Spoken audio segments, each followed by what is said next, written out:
મુક્તિ બંધન ભાગ 2 ચેપ્ટર 37। ગૌરવ ગુમ થયાના 75 કલાક વીતી ગયા।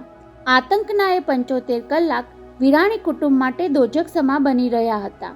હવે ગૌરવને બદલે કદાચ એની લાશ પાછી આવશે એવા દ્રાસકાથી સૌના હૃદય ધબકારા પણ ધીમા પડવા લાગ્યા હતા। પુત્રને પાછો મેળવવા માટે સિદ્ધાર્થ મંદિર દરગાહ જ્યાં સૂજે ત્યાં ફરી વળતો। બહાર જાહેર કરાય તેમ ન હતું છતાં પોતાનું નામ બદલીને ખોવાયેલાના સગડ શોધી આપનાર તાંત્રિકો, કાચના ગોળામાં જોઈને દિશા સૂચન કરનારા જાણકારો અને પ્રશ્ન કુંડળીના આધારે 2 દિવસમાં છોકરાના ખબર તમને ઘરે બેઠા મળી જશે એવું કહેનારા જોશીઓ સહિત બધે જ સિદ્ધાર્થ રજળપાટ કરી આવ્યો, પરંતુ કોઈની વાતમાં વિશ્વાસ પડતો ન હતો।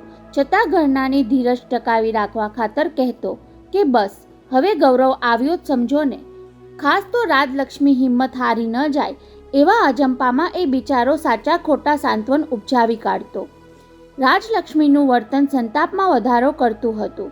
ક્યારેક એકાદ કલાક ગુમસુમ બની જઈ ફાટી આંખે બેસી રહેતી, કોઈકવાર હિસ્ટીરિયાના હુમલાનો ભોગ બની બેહોશ થઈ જતી। ચિત્તભ્રમ જેવી અવસ્થામાં ગમે તેમ બોલી નાખતી, મારા દીકરાને પાછો લાવવાની કોઈને પરવા નથી, ઘરમાં લગ્નની તૈયારી હજુય પૂરજોશમાં ચાલે છે, તમે લોકો લગ્ન મુલતવી રાખવાનું જાહેર કેમ કરી દેતા નથી? કાંઈ નહીં તો સાદાઈથી લગ્ન કરીશું એમ જાહેર શું કામ કરતા નથી? ગમે તે બાનું કાઢો પણ ધામધૂમથી લગ્ન થવાના નથી એટલું નિવેદન બહાર પાડો તો કદાચ પેલો કિડનેપર મારા ગૌરવને છોડી મૂકે। રાજી ગમે તેવા આકરા વેણ સંભળાવે એ સહી લેવા તો ઘરના સૌ તૈયાર હતા, પરંતુ ગર્ભવતી રાજલક્ષ્મીના મન અને દેહ પર જે વીતી રહ્યું હતું તે કોઈનાથી જોયું જતું ન હતું। તેમાં વળી બુધવારે સવારમાં 2-3 વર્તમાનપત્રોએ સમાચાર છાપી નાખ્યા કે ઉદ્યોગપતિ વિરાણીની પુત્રીના લગ્ન પ્રસંગે મહિલા વડાપ્રધાન રામેશ્વરી દેવી સત્તા પર આવ્યા પછી પહેલીવાર મુંબઈ પધારવાના છે। ત્યારે તો ઈશ્વરભાઈના પિતા મોતીલાલ માસ્તરે પણ નિશ્વાસ નાખતા ટકોર કરવી પડી।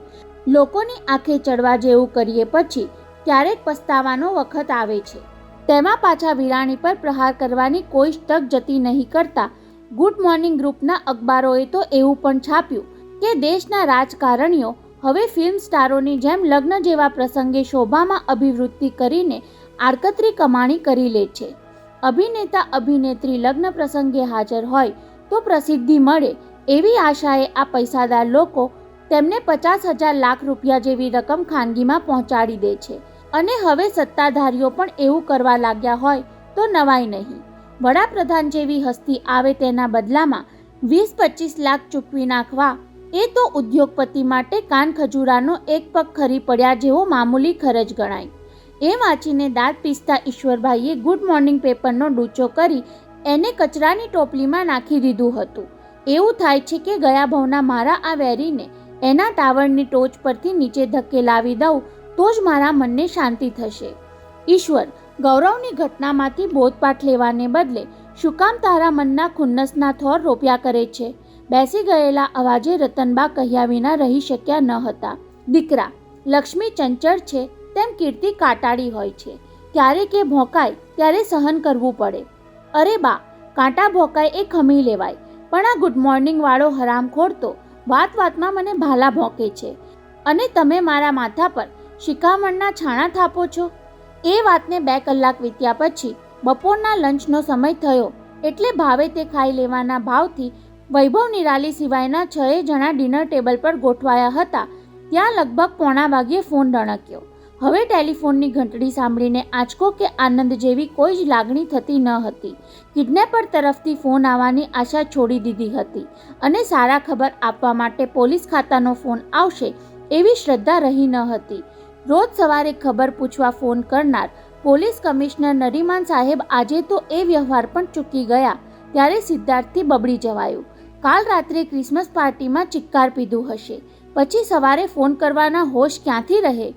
હવે મોટા ભાગે ફોન વૈભવ તરફથી જ આવતા, તમે બંને અહીંનું સંભાળો, હું કંપનીનું કામકાજ સંભાળી લઈશ એવું કહીને 2 દિવસથી ઓફિસે જવા લાગેલો વૈભવ કામ અંગે પૂછા કરવી પડે ત્યારે ઘેર ફોન કરી લેતો, અને મોટા ભાગે ઈશ્વરભાઈએ જ ફોન રિસીવ કરતા, પરંતુ અત્યારે વાગતી ઘંટડી જાણે સંભળાઈ જ ન હોય તેમ ખિન્ન ચહેરે એ વિચારમગ્ન બેસી રહ્યા ત્યારે કોણ જાણે કેમ ક્યારેય ફોન પર નજર સુદ્ધા નહીં નાખતી રાજીએ રિસીવર ઉંચકી લીધું.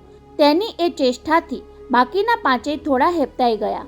બધાને થયું વૈભવનો ફોન હોય તો વાંધો નહીં, નહીંતર રાજી કોઈને ફાવે તેમ જવાબ સંભળાવી દેશે તો શહેરમાં વાત ફેલાઈ જશે કે ઈશ્વરભાઈ વિરાણીની પુત્રવધૂનું ચસકી ગયું છે. પરંતુ રાજીએ હેલ્લો કહી દીધા પછી તેને રોકી કેમ શકાય? બોલો નણંદબા. તેના એ સંબોધનથી સૌ વળતી ગયા હોય કે નિરાલી ફોન પર છે.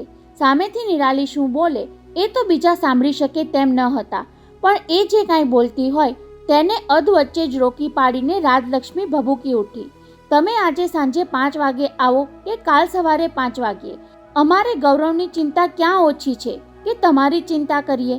બાજુમાં બેઠેલા સિદ્ધાર્થે તેના હાથમાંથી રિસીવર લઈ લેવા હાથ લંબાવ્યો તો તેને ઝાટકી નાખી રાજીએ વધારે પડતી કડવાશથી કહ્યું, તમારે ક્રિસમસ પાર્ટીમાં જાઓ, આખી રાત નાચો, ગાઓ, ખાઓ અને મોજ મનાવો. ભત્રીજાની ચિંતા તમને શું કામ હોય નણંદબા? મારી સામે દેખાવ કરવા ખાતર ઉદાસ થઈને બેસો છો, પણ બહાર જઈને ફૂલ ફટાક થઈને ફરો છો. નિરાલી કાંઈ કહેવા જતી હશે, પણ ભાભીએ તેને બોલવા જ ક્યાં દીધી? મારે તમારું કાંઈ સાંભળવું નથી અને બીજા કોઈને પણ ફોન આપવાની નથી. ગેટ લોસ્ટ, કહી રાજીએ કોર્ડલેસ ફોનની રિસીવરને ટેબલ પર પછાડ્યો. પછી ઊંડો શ્વાસ લેતી વારાફરતી દરેકને વિંધી નાખતી નજરે જોઈ લઈ એ સફાળી ઊભી થઈ ગઈ અને જનૂન ચડી આવ્યું હોય તેમ દોડતી તેના બેડરૂમમાં ભરાઈ ગઈ. સૌને ફડકો પડ્યો. રાજી હર પડે ગાનપણની સરહદ નજીક સરકતી રહી છે. બેટા સિદ્ધુ, જા જલ્દી, ચારુબહેન ફફડતા સ્વરે બોલ્યા. એને સંભાળી લે. અને સિદ્ધાર્થના ગયા પછી ચારેય જણા એકબીજાને જોતા સ્તબ્ધ થઈ ગયા. કોણ જાણે શું થવા બેઠું છે? નિરાલી ક્રિસમસ પાર્ટીમાં ન ગઈ હોત તો શું બગડી જવાનું હતું? ઈશ્વરભાઈ બબડ્યા. પાર્ટીમાં ગઈ એનો અર્થ એવો નથી કે ગૌરવ માટે કોઈ ચિંતા નહીં થતી હોય. ચારુબહેને પુત્રીના બચાવમાં દલીલ કરી. 10-12 દિવસ પછી જેના લગ્ન થવાના હોય એ બિચારી એકાદ રાત મનનો ભાર હળવો કરવા બહાર ગઈ, તેમાં આ રીતે મોઢું તોડી લેવાનું? ચારુ વહુ, રાજલક્ષ્મીની હાલત એવી છે કે એના બોલવા સામે ન જોવાય. મોતીલાલ માસ્તર સ્વસ્થ અવાજે બોલ્યા. એ બહાને રાજી વહુએ ઉદ્વેગમાં થોડો ઉભરો ઠાલવી લીધો, એ પણ સારું જ થયું ગણાય. અને તમને બંનેને કહી દઉં છું, રતનબાએ વહુ અને દીકરા સામે જોતા કહ્યું, નિરાલી ઘેર પાછી આવે ત્યારે બેમાંથી કોઈ એના પર તૂટી પડતા નહીં. કોને ખબર, એ કદાચ નાચગાનની પાર્ટીમાં જવાને બદલે. રતનબા એટલું બોલ્યા ત્યાં જ મોતી બાપાએ પત્નીનો ખભો દાબ્યો. ખરેખર નિરાલી કયા કામસર બહાર ગઈ છે એનો ઈશારો તેમણે પત્નીને કરી દીધો હતો અને અત્યારે નિરાલીનો બચાવ કરવાના આવેશમાં એ કાંઈ બોલી નાખશે એવી દહેશત જાગી, એટલે જ તેમને આગળ બોલતા રોકી લીધા. અત્યારે આ બધી ચર્ચાને બંધ વાળો, એમણે કહ્યું. નિરાલી આવશે ત્યારે જોયું જશે. અને નિરાલી 5ને બદલે સાંજે 5:30 આવી પહોંચી ત્યારે એ જ ડાઇનિંગ ટેબલ પર રાજલક્ષ્મી સિવાય 5 જણ ચા કોફી પીને ગુમસુમ બેઠા હતા. ઘરમાં ખાવા પીવાનું ટાઈમ ટેબલ તદ્દન ખોરવાઈ ગયું હતું. બપોરે લંચ લેવા બેઠા હોય અને કોઈ વાતમાંથી વિખવાદ થઈ જાય તો જમવાનું બાજુએ રહી જાય, એટલે જ નોકરોની હાજરી ઓછામાં ઓછી રહે એવી ગોઠવણ કરી હતી. અત્યારે પણ ચા કોફીની કીટલીઓ મૂકીને માણસો નીચે ચાલ્યા ગયા હતા. પેલો ડ્રાઈવર જીતુભા રજા પર જાઉં છું કહેતો પગ પછાડીને ગયેલો તે પણ બીજે જ દિવસે ફરજ પર પાછો આવી ગયો હતો અને બંગાળન નોકરાણી દ્રૌપદી ઘણું ખરું ચારુબહેનના રૂમમાં જ ભરાઈ રહેતી. હું આવી ગઈ. દૂરથી જ પોતાના આગમનની છડી પોકારતી હોય તેમ નિરાલીના ઊંચા અવાજે સૌનું ધ્યાન ખેંચ્યું. 5 જણા તેને તાકવા લાગ્યા. જગારા મારતો પાર્ટી ડ્રેસ અને મુખ પર ઉલ્લાસનો ઉજાસ. શું એ ભૂલી ગઈ કે અહીં ઘરમાં સૌ માનસિક યાતનામાંથી પસાર થઈ રહ્યા છે? બહાર જઈને ભલે આનંદ કરી આવી, પણ ઘરમાં આવીને એનો ધજાગરો શું કામ ફરકાવવો જોઈએ? નિરાલીને દરેકની દ્રષ્ટિમાં ઠપકો તરવરતો દેખાયો. કોઈને કોઈક તો હમણાં જ તેને ઠપકાથી ફટકારશે એવું પામી જઈ તેણે નહીં દેખાતી રાજી ભાભીના રૂમ તરફ પગ ઉપાડ્યા. ક્યાં જાય છે નિરાલી? તેને આગળ વધતી રોકવા ઈશ્વરભાઈએ કડકાઈથી પૂછ્યું. ત્યારે ભાભીને મળવા એટલું જ કહીને તે ચાલતી થઈ ત્યાં માતાએ તેને ટપારી. ફોન પર ભાભીએ આટલું સંભળાવ્યું છતાં ધરવ ન થયો તને? છતાં માના વેણ સાંભળ્યા જ ન હોય તેમ રાજલક્ષ્મીના બેડરૂમનું અટકાવેલું બારણું ઉઘાડી નિરાલી ઉંમરે ઊભી રહી ત્યારે સૌને થયું, હમણાં નણંદ ભોજાઈ વચ્ચે ટપાટપી થઈ જશે. તેને જોતા જ પલંગ પર અઠેલીને બેઠેલી રાજલક્ષ્મી ટટ્ટાર થઈ ગઈ. તેની ભાવશૂન્ય આંખોમાં રોષના અંગારા તગતગી ઉઠ્યા. કપાળની નસો ઉપસી આવી. પધારો નણંદબા. છેક બહાર સુધી પહોંચી જાય એટલા ઊંચા અવાજે તેણે વાગબાણ છોડ્યા. ખૂબ મોજથી ક્રિસમસ ઉજવી આવ્યા. ત્યારે નિરાલીથી સહેજ મરકી જવાયું. હસો મારી હાલત પર, હસી લો તમે બધા. રાજલક્ષ્મીએ બાજુમાં પડેલું ઓશીકું ઉંચકી તિરસ્કારપૂર્વક તેના પર ફંગોળ્યું. રાત આખી નાચતા રહ્યા હશો ત્યારે એ પણ યાદ નહીં રહ્યું હોય ને કે તમારા એ ધમ પછાડામાં મારા ગૌરવનો કુમળો દેહ તમારા પગ નીચે કચડાતો જતો હતો. ભાભી, હું તમને ખુશખબર આપવા આવી છું. પગ પાસે પડેલું ઓશીકું ઉંચકી લઈ નિરાલીએ કહ્યું ત્યારે મગજનું સંતુલન ગુમાવી બેઠેલી રાજલક્ષ્મીએ સામી ત્રાડ નાખી. નણંદબા, એ જ ખુશખબર આપવા માંગો છો ને કે હવે મારો ગૌરવ આ દુનિયામાં રહ્યો નથી? નહીં ભાભી, આપણો ગૌરવ સાજો સારો છે. સુરતથી નીકળ્યા પછી 5-6 કલાકથી જે શબ્દો બોલવા માટે નિરાલીની જીભ તલસતી હતી એ ઉચ્ચારતા તેના ગળે ડૂમો બાજી ગયો. હું તેને લઈ આવી છું. એ સાંભળીને રાજી ઘડી બે ઘડી માટે નિરાલીને શંકાશીલ દ્રષ્ટિએ જોતી રહી, પરંતુ બોલનારાના અવાજમાં સચ્ચાઈનો રણકો હતો અને ચહેરાના હાવભાવમાં ઉમળકો હતો. બસ એટલું મહેસૂસ થતાં જ મૂઢ બની ગયેલી માતાની છાતીમાં મમતાનો ઉછાળો આવ્યો હોય, સુકાઈ ગયેલી આંખોમાં સ્નેહનો ઉભરો આવ્યો હોય અને જડ બની ગયેલા શરીરમાં ચેતનાનો ફુવારો ફૂટ્યો હોય તેમ રાજલક્ષ્મીએ પલંગ પરથી છલાંગ મારી નિરાલી તરફ દોટ મૂકી. ક્યાં છે મારો ગૌરવની રાડ નાખી દરવાજે પહોંચીને નિરાલીની પાછળ જોયું તો તેને ક્યાંય વાલસોયો દીકરો દેખાયો નહીં. યાતનાથી વિલોવાતી એક માતા સામે આવી ક્રૂર મશ્કરી! નિરાલીને જીવતી સળગાવી દેવા માંગતી હોય એવા ક્રોધની અગનજ્વાળા ફૂંકતી રાજલક્ષ્મીએ નણંદ પર હાથ ઉગામ્યો. આ દ્રશ્ય જોનારા પેલા 5 જણ ડઘાઈ ગયા, પણ નિરાલીએ જરાય ડગ્યા વિના ભાભીએ ઉગામેલો હાથ તેના ગાલ સુધી પહોંચે એ પહેલાં કાંડું પકડી લીધું. નહીં ભાભી, મારા ફિયાન્સ ચંદ્રકુમારના સોગન ખાઈને કહું છું, તમારો ગૌરવ સાજો સારો છે. બીજો હાથ રાજલક્ષ્મીના ખભા પર મૂકી નિરાલી બોલી ગઈ. હમણાં જે અહીં આવી પહોંચશે, બસ થોડી ધીરજ રાખો ભાભી. ત્યારે રાજલક્ષ્મીના હોઠ ધ્રુજવા લાગ્યા, આંખો ઉભરાવા માંડી અને નિરાલી કાંડું પકડી રાખી તેને સૌની સામે લઈ ગઈ. બેસો ભાભી, કહી બધાની વચ્ચે રાજલક્ષ્મીને બેસાડી. ત્યારે મોતીલાલ બાપા અને રતનબા સિવાયના 3 જણા દિગ્મૂઢ બની જઈ નિરાલીને તાકી રહ્યા. નિરાલીનું ભમી તો નથી ગયું ને? નિરાલી, તારું ઠેકાણે તો છે ને? પિતાએ કરડાકીથી પૂછ્યું, છતાં જવાબ આપવાને બદલે એ માત્ર મલકી. ત્યારે તો ચારુબહેનને પણ શંકા જાગી. તું કાંઈ બસી મરીશ કે આમ ગાંડાની જેમ હસિયાત કરીશ? ત્યાં લિફ્ટનો દરવાજો ઉઘડવાનો અવાજ સંભળાયો એટલે સૌની ગરદન ઝાટકા સાથે એ તરફ વળી, પરંતુ જેને જોવા ધાર્યો હતો એને બદલે વૈભવ દેખાયો. સૌને વિચિત્ર હાવભાવ સાથે બેઠેલા જોઈ તેનાથી સહસા પૂછાઈ ગયું, શું બાબત છે? સારું થયું તમે આવી ગયા મોટા ભાઈ. ભાભીની બાજુમાં બેસી જતી નિરાલીએ સૌને સંબોધીને ઉમેર્યું, આપણો ગૌરવ હેમખેમ આવી તો ગયો છે, પણ તેના એ પણે હેઠે બેઠેલા સૌના જીવને અદ્ધર કરી દીધા. પણ શું નિરાલી? તેની બાજુની ખુરશીમાં બેઠક લઈ સહજ ભાવે વૈભવે પૂછ્યું. એ છે ક્યાં? સાવ નજદીક આવી ગયો છે આપણો ગૌરવ, પણ અહીં સુધી આવતા પહેલાં તમારે સૌએ એક માંગણી પૂરી કરવાની છે. કેટલી રકમની માંગણી છે? વૈભવ તથા સિદ્ધાર્થ લગભગ સાથે જ બોલી ઉઠ્યા. ત્યારે નિરાલી ઘડીભર તેમને તાકવા લાગી. તમારે દરેકે મને વચન આપવાનું છે, કહી તેણે પિતા સામે જોયું. ડેડી, તમને તો ખાસ કહું છું. શેનું વચન? ઈશ્વરભાઈ શંકાશીલ નજરે તેની સામે ગુરક્યા. જે કહેવું હોય તે જલ્દી કહી નાખ. ગૌરવ પાછો આવી ગયા પછી કોઈએ પૂછવાનું નહીં કે એને કોણ ઉઠાવી ગયું હતું. એટલે એમ કે બોલતીએ તેના પિતા સામે પહોંચી ગઈ. કોઈને કાંઈ સમજાય એ પહેલાં ઈશ્વરભાઈનો જમણો હાથ પકડી પોતાના માથા પર મૂક્યો. આ બધાની સાક્ષીએ મારા માથા પર હાથ મૂકીને વચન આપો કે ગૌરવને કોણ, કેવી રીતે, ક્યાં અને શું કામ ઉચકી ગયું હતું એ વિશે તમે કોઈ જ પૂછા નહીં કરો. ત્યારે માથું ઝુકાવીને ઊભેલી પુત્રી સામે ઈશ્વરભાઈ જોવા લાગ્યા અને બાકીના સૌ તેમને જોતા રહ્યા. એટલે તું એમ કહેવા માંગે છે કે મારા પૌત્રને ઉઠાવી જનારને હું જતો કરી દઉં? ડેડી, જાણે એક સાથે 1000 વીંછીએ ડંખ માર્યા હોય એવી કાળી પીડા સાથે રાજલક્ષ્મીએ ચિત્કાર કર્યો. તમે ગૌરવના બદલામાં લાખો રૂપિયા આપી દેવા તૈયાર થયા હતા અને હવે એક વચન આપવા તમારી જીભ કેમ ઉપડતી નથી? ત્યારે ઈશ્વરભાઈએ પુત્રવધુ તરફ નજર કરી.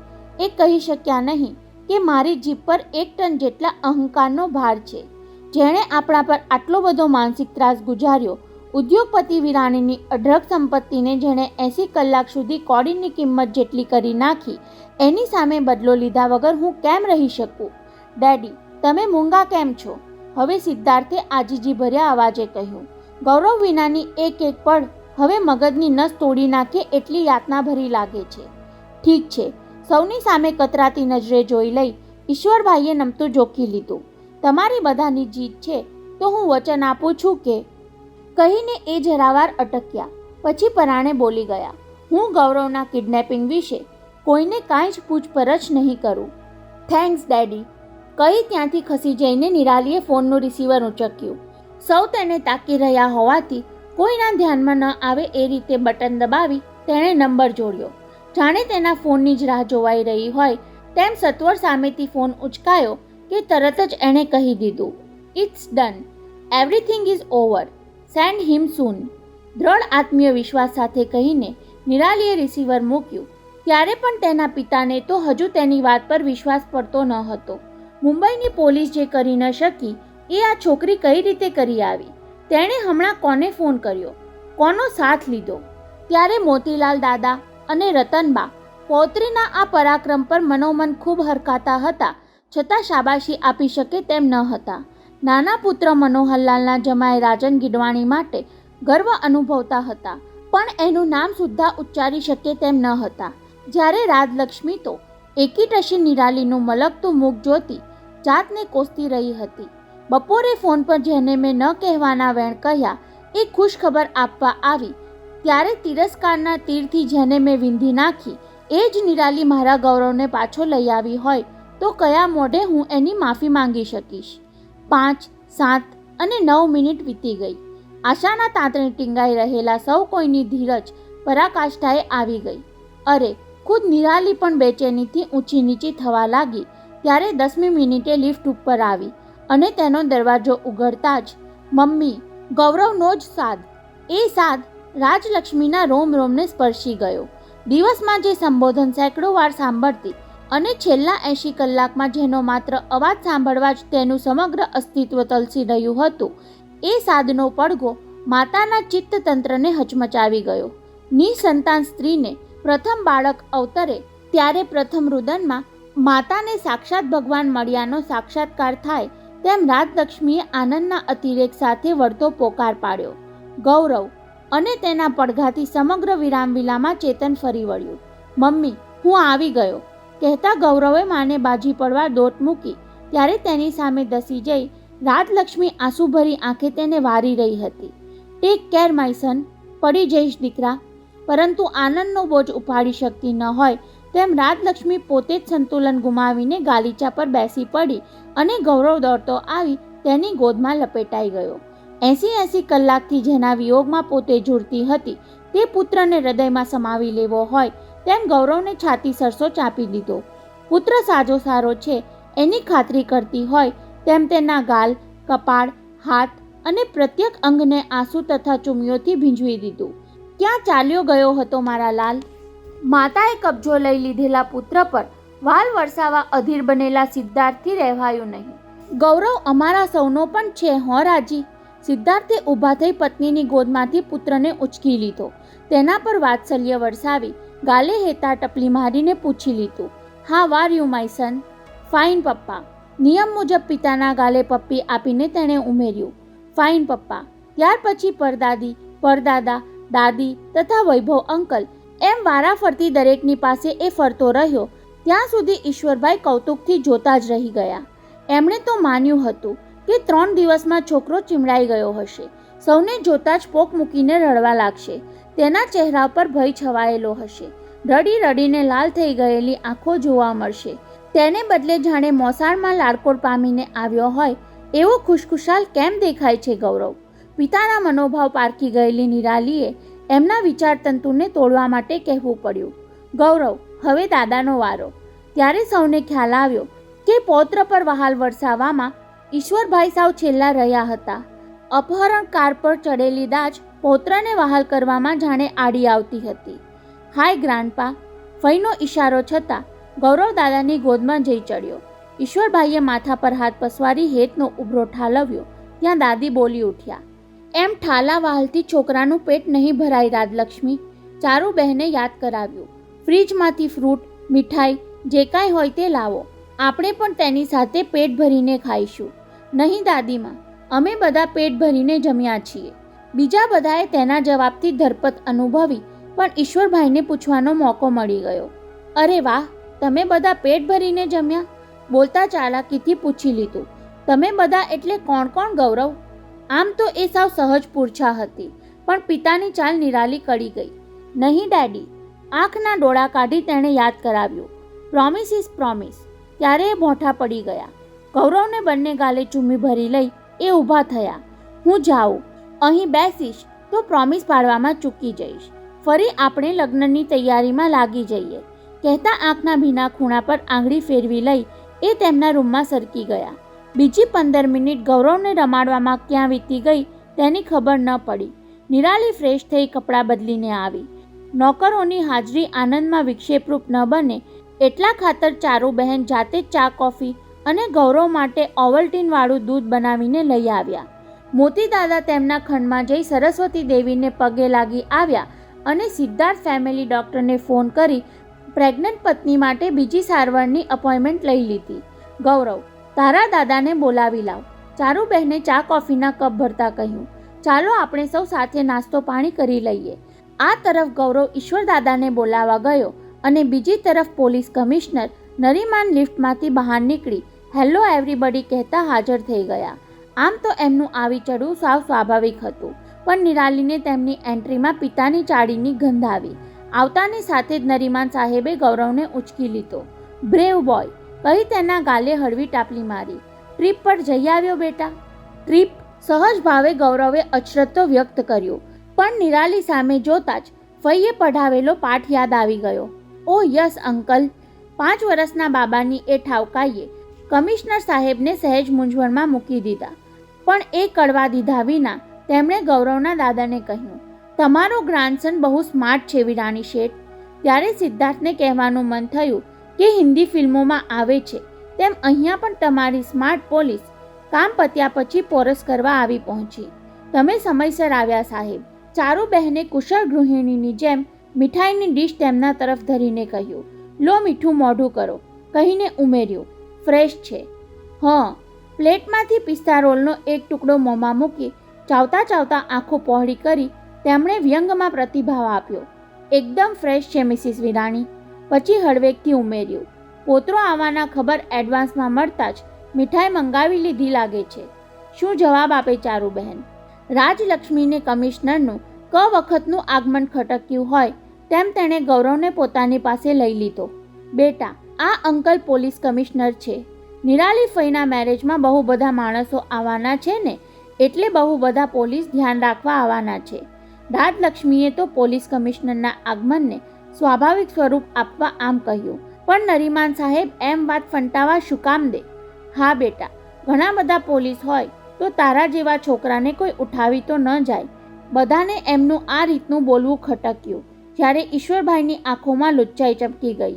વચનથી બંધાયેલા પોતે ભલે પૂછપરછ કરી ન શકે, પણ કમિશનર સાહેબ તો વાત કઢાવી શકે ને. પરંતુ તેમની એ મુરાદ બર આવી નહીં. રાજલક્ષ્મીએ સિફતથી નરીમાન સાહેબના સવાલનો છેદ ઉડાવી દઈ પુત્રને કહ્યું, ગૌરવ, તારી વિડીયો ગેમ્સ રમવી છે ને? ચાલ આપણે અંદર જઈએ. કહેતી એ સડસડાટ ત્યાંથી સરકી ગઈ અને કમિશનર તેની ચાલાકી પર મલકી ગયા. તો એમ વાત છે, કહી વિદાય લેવાને બદલે એમણે સૌની વચ્ચે ખુરશી પર બેઠક લઈ લીધી. પછી ટેબલ પર છડીથી તાલ દેતા સંભળાવ્યું, અમારે આવા અનુભવોમાંથી અવારનવાર પસાર થવાનું બને છે. પોલીસનો સહકાર માંગે પણ કામ પતી ગયા પછી વળતો સહકાર આપે નહીં. છતાં કોઈ કાંઈ બોલ્યું નહીં એટલે તેમણે સ્પષ્ટતા કરી. ગૌરવ ગેટમાં દાખલ થયો કે તરત જ મને મારા માણસે ફોનથી ખબર આપ્યા અને હું દોડી આવ્યો. સૌ તેમને સાંભળતા રહ્યા. બીજા CIDએ ગૌરવને ઘેર મૂકી જનાર કારનો પીછો કર્યો. સાંભળીને નિરાલી ચોંકી ગઈ, છતાં સ્વસ્થ રહી. ક્રાઇમ બ્રાન્ચના એ પ્લેન ડ્રેસ પોલીસમેને બહુ દૂર સુધી પીછો ન કરવો પડ્યો. ધીમે ધીમે પોલીસ ઉપરી દુખતી રગ પકડી રહ્યા હતા. વિરાણી શેઠ, પોલીસમેને તમારા નાના ભાઈના ઘર પાસે જ અટકી જવું પડ્યું. હે? ઈશ્વરભાઈનો ચહેરો તંગ બની ગયો. હા શેઠજી, ગૌરવને અહીં સુધી મૂકી જનારી પદ્મીની કાર હજુ પણ ત્યાં જ પાર્ક કરેલી છે. ઉપરી સાહેબે દુખતી નસ દબાવતા કહ્યું. તેમાંથી એક યંગ મેન ઉતરીને તમારા બ્રધરના ઘરમાં ગયો. એટલે કે મારા ભાઈએ? ઈશ્વરભાઈ રાતા પીડા થતાં આગળ બોલવા જતા હતા, પણ પિતાએ તેમને રોક્યા. ઈશ્વર, ખબરદાર જો કોઈના પર આડ મૂક્યું છે તો. હું પણ એ જ કહેવા જતો હતો વડીલ. નરીમાન સાહેબે કુનેહથી વાત વાળી લેતા કહ્યું. ઘરનો મામલો ઘર મેળે સંકેલી લેવો સારો.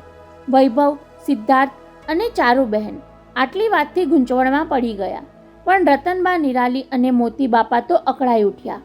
કમિશનર સાહેબ, જે યંગ મેનને આપે પદ્મિની કારમાંથી ઉતરતો જોયો એ મારા નાના પુત્રનો ભાવિ જમાઈ છે.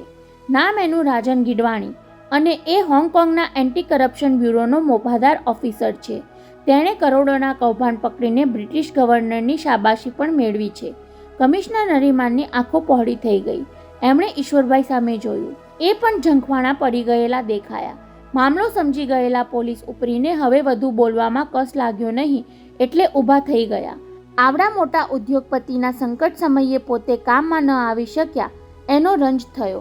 સાથોસાથ હોંગકોંગ વાળો કોઈ ગીડવાણી આ છોકરાને પાછો લઈ આવવામાં ફાવી ગયો એટલે જશ પણ એ ખાટી ગયો. એનીવે, ઓલ્સ વેલ ધેટ એન્ડ્સ વેલ. બધું સારું જેનું છેવટ સારું, કહી એમણે ટેબલ પરથી છડી ઊંચકી લીધી. તો હવે ધામધૂમથી લગ્ન ઉકેલો. બોલતા તેમણે પગ ઉપાડ્યા અને ફરી અટક્યા. દરેકની સામે સ્મિત ફરકાવી છેલ્લે કહી નાખ્યું. જતા જતા કહ્યા વિના રહી શકતો નથી. પાછા ફરેલા છોકરાને જોઈને ખાતરીપૂર્વક કહું છું કે એને ઉઠાવી જનાર ઘરના જેવો જ કોઈક માણસ હોવો જોઈએ, નહીતર તમારો ગૌરવ આટલા ખુશમિજાજમાં દેખાય નહીં. અને વચનથી બંધાયેલા ઈશ્વરભાઈ સહિત સૌની ગરદન ઝાટકા સાથે નિરાલી તરફ ફરી. કોઈ તેને પૂછી શકે તેમ તો ન હતું, છતાં દરેકની જિજ્ઞાસા તીવ્ર બની ગઈ. કોણ ઉઠાવી ગયું હતું ગૌરવને? એક સામટી બાર આંખની એ નજરથી અકળાઈ ગયેલી નિરાલી હું શાવર લેવા જાઉં છું કહી ત્યાંથી ઉઠીને સરકવા જતી હતી. ત્યાં બાજુમાં બેઠેલા મોતી દાદાએ ઊભા થઈ પોતરીને પોતાના પડખામાં લઈ લીધી. દીકરી, તું કોઈ જવાબ આપવા બંધાયેલી નથી, કહી તેની પીઠ થાબડી. પરંતુ અમે સૌ તને શાબાશી આપવા જેટલા તારા ઋણી તો છીએ જ. પછી પુત્ર તરફ જોઈને ઉમેર્યું. હવે તો નિરાલીના લગ્ન પ્રસંગે જે દાન કરવાનું છે એ પણ નિરાલી કહે ત્યાં જ આપવાનું. બરાબર છે ને? ત્યારે ચારુબહેન ગૌરવભેર બોલી ઉઠ્યા. અમને ખબર નહીં કે મારી દીકરી આટલી પાવધરી છે, કહેતા એ નિરાલી નજીક આવ્યા. દીકરી, સાસરે જતા પહેલાં તે મોટા ઘરની આબરૂ સાચવી લીધી, કહી પુત્રીને છાતીએ વળગાડી. ભાભીએ તને આટલું બધું સંભળાવ્યું, તું આટલું મોટું કામ કરી આવી, છતાં તે મૂંગા મૂંગા સાંભળી લીધું. હવે મને ખાતરી છે કે તું સાસરિયામાં સુખેથી સમાઈ જઈશ. બોલતા બોલતા ચારુબહેનની આંખો હરખના આંસુથી ઉભરાઈ આવી.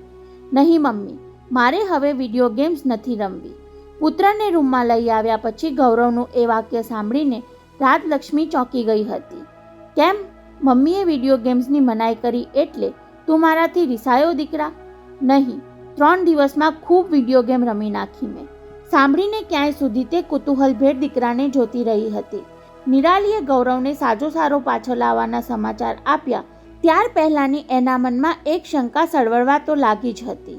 અરે, પોલીસ કમિશનરે પહેલા જ દિવસે પૂછ્યું કે તમને કોઈના પર શંકા છે, ત્યારે પણ એના મનમાં એ નામ ગુમરાવા લાગ્યું હતું. પરંતુ નામ ઉચ્ચારે અને ખોટું નીકળે તો બીજી રીતે બહુ મોટો અનર્થ સર્જાઈ જવાનો ભય લાગ્યો એટલે ચૂપ રહી હતી. ગૌરવની સ્કૂલમાં પ્રિન્સિપાલને મળવા ગઈ હતી ત્યાં જે અચાનક ભટકાઈ ગયો હતો. ત્યારે તેને પોતે કહ્યું કે ગૌરવને વિડીયો ગેમ્સનો ચસ્કો લાગે છે અને એણે એની ટકોર કરેલી. કોઈ પણ ચસ્કો સારો ન કહેવાય. તો શું ગૌરવની એ આદત જાણી ગયા પછી એણે એનો ગેરલાભ ઉઠાવ્યો? શું કામ? શા માટે એ મારા ગૌરવને ઉઠાવી ગયો? શું કામ એણે મને પુત્ર વિરહમાં આટલી બધી રીબાવી? મેં એનું શું બગાડ્યું હતું? કદાચ મેં એનું બગાડ્યું હોત તો પણ મારા ગૌરવે એનું શું બગાડ્યું હતું? મમ્મી, તું ચૂપ કેમ થઈ ગઈ? તેના ચહેરા પર ક્રોધની લાલાશ જોઈને ગૌરવે ભોળા ભાવે પૂછ્યું, મારાથી રિસાઈ ગઈ? નહીં દીકરા, તેને ફરી ગળે લગાડી ગદગદ સ્વરે બોલી ઉઠી, મેં તને વિડીયો ગેમ્સ રમતો બંધ કર્યો એમાં જ આ બધું થયું. પણ મમ્મી, હું તો રોજ સ્કૂલની રિસેસમાં રમતો હતો. હે? હા મમ્મી, અંકલ રોજ રિસેસના ટાઈમે તેમની કારમાં વિડીયો લઈને આવતા અને મને રમાડતા. ગૌરવ નિખાલસપણે બોલી ગયો. અંકલે કહ્યું હતું કે તારે કોઈને આપણી આ વાત નહીં કરવાની. અંકલે? રાજલક્ષ્મી પૂછવા જતી હતી કે કયા અંકલે, પણ નિરાલીએ સૌને વચનબદ્ધ કરી દીધા હતા. થોડીવાર પુત્રના માથા પર હાથ પસવારતી એ ભીતરમાં છટપટતી રહી. પછી કાંઈક યાદ આવ્યું એટલે ઊભી થઈ પોતાના વોર્ડરોબ પાસે પહોંચી ગઈ. સત્વર કબાટ ખોલી સાવ નીચેના ખાનામાં છેક ઊંડે સુધી હાથ નાખી એ કવર કાઢ્યું. શું ગોતે છે મમ્મી? ગૌરવે પૂછ્યું એટલે કવર લઈને એ તેની પાસે આવી. તું આને ઓળખે છે ગૌરવ? કવરમાંથી ફૂલ સાઇઝનો ફોટો કાઢીને દીકરા સામે ધરી દીધો ત્યારે મનમાં હતું કે હમણાં ગૌરવ બોલી ઉઠશે. નહીં મમ્મી, મેં એમને ક્યારેય જોયા નથી, પરંતુ એ આશા ઠગારી નીવડી. હા મમ્મી, એ જ અંકલ, બોલતો ગૌરવ હોંશભેર ધ્યાનથી વિરાટનો ફોટો જોવા લાગ્યો. એટલી વારમાં રાજલક્ષ્મીનું મગજ અનેક વિચારથી ચકરાવા લાગ્યું. મમ્મી, હવે આ અંકલ સિગરેટ પીતા નથી. કોલેજના દિવસોમાં રાજલક્ષ્મીએ જ પાડેલા એ ફોટામાં વિરાટ સિગરેટ પીતો દેખાતો હતો. મમ્મી, તને ખબર છે, અમે બહાર ગામ ગયા ત્યારે એમણે મને સમજાવ્યું કે વિડીયો ગેમ્સ રમવાની આદત સારી ન કહેવાય. મારી સાથે રહે ત્યાં સુધી રમવું હોય એટલું રમી લેજે, પછી ક્યારેય મમ્મીની રજા વગર રમવાનું નહીં. એણે તને એવું કહ્યું હતું ગૌરવ? હા મમ્મી, અંકલ બહુ સારા હતા. મેં એમને સિગરેટ પીતા જોઈને કહ્યું કે સિગરેટ પીવાની આદત પણ સારી નહીં એવું મમ્મી ઘણીવાર બોલે છે. તો તમે કેમ પીવો છો અંકલ? સાંભળીને રાજલક્ષ્મી ધ્રુજી ઉઠી. પછી એટલે અંકલે મોઢામાંથી સિગરેટ ઓલવી નાખી અને ખિસ્સામાં પાકીટ હતું એ પણ બહાર ફેંકી દીધું. સાચે? હા મમ્મી, અંકલ બહુ ભલા હતા. મને બેટા બેટા કહીને બોલાવતા, હું માંગુ તે લાવી આપતા. મને એ સ્વિમિંગ કરવા લઈ જવાના હતા ત્યાં નિરાલી આંટી અને રાજન અંકલ આવી ગયા એટલે મારે ઘેર આવવું પડ્યું. એ બે શબ્દોએ રાજલક્ષ્મીના મનમાં વિરાટ પ્રત્યે ઘૂંટાતી નફરતને પળવારમાં પીગળાવી દીધી. ઘડીભર વિચારમાં પોરવાઈ રહી. પછી એકાએક ગૌરવની હડપચી ઊંચી કરી તેની આંખોમાં આંખ પોરવી લાડભેર કહ્યું, બેટા, નિરાલી આંટીને બોલાવી લાવીશ. ગૌરવ દોડતો ગયો અને એટલી જ ઝડપથી પાછો આવ્યો. એટલી વારમાં રાજલક્ષ્મીના હૈયામાં લાગણીનો ઝંઝાવાત ફૂંકાવા લાગ્યો. ભાભી, મને કેમ બોલાવી? હજુ તો ખંડમાં આવીને નિરાલી એટલું જ બોલે ત્યાં જ રાજલક્ષ્મીએ તેની સામે દોડી જઈ નણંદને બાથમાં ભીસી લીધી. નિરાલી, સમજાતું નથી કે તારી માફી માંગવી કે આભાર માનવો. રૂંધાતા કંઠે લાગણીનો ઉભરો ઠાલવી એ બોલી રહી હતી. તું ગૌરવને હેમકેમ પાછો લઈ આવી તેનો ગણતો હું જિંદગીભર નહીં ભૂલું. એની આંખોમાંથી ચોધાર આંસુ વહેવા લાગ્યા. પરંતુ કિડનેપરનું નામ છાનું રાખવા તે આટલું કર્યું તેનું ઋણ પણ આ ભાવમાં નહીં ચૂકવી શકું. મારી વહાલી નણંદ. ભાભીના એ શબ્દો સાંભળી નિરાલી ગદગદ થઈ જતી હતી ત્યારે એની નજર પલંગ પર પડેલા વિરાટના ફોટા પર જકડાયેલી હતી અને નાનકડો ગૌરવ એ બંનેને આટલા ભાવ વિભોર થઈને ભેટતા જોઈને અચંબાથી અબોલ બની ગયો હતો.